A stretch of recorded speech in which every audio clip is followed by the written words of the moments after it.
Abakristo kuva mu ssaza ly'Ekiyinda Mityana n'ebweru waalyo ku makya olwaleero bakedde kweyiwa ku kyalo Nkazibuku ekisangibwa mu ggombolola y'Emaanyi mu disitulikiti y'e Mityana okulamaga mu kifo omujulizi Noah Mawagali kwe yazaalibwa.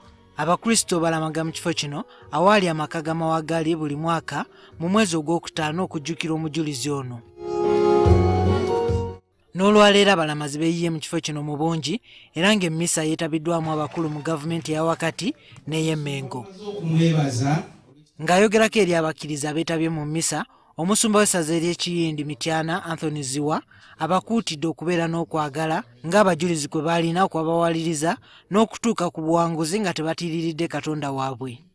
Era okwagala n'okwo kwe kwabayamba okuwangula okusoomozebwa kwonna kwe baalimu. Ono era agamba nti ekivuddeko obuzibu mu maka kwe kubulamu okwagalana. Okwagalana we kuli tewali baddewo ttemu. Emiranga gye tuwulira mu nsi yaffe Uganda, mu baana abato, mu bakazi, mu bantu abakadde n'abavubuka gyaki? Ku kyalo kino omujulizi ono kwe yazaalibwa era nga kwe yava okugenda e Kiyinda okusoma eddiini okutuusa lwe baamutta ennaku z'omwezi nga 31 omwezi ogwokutaano.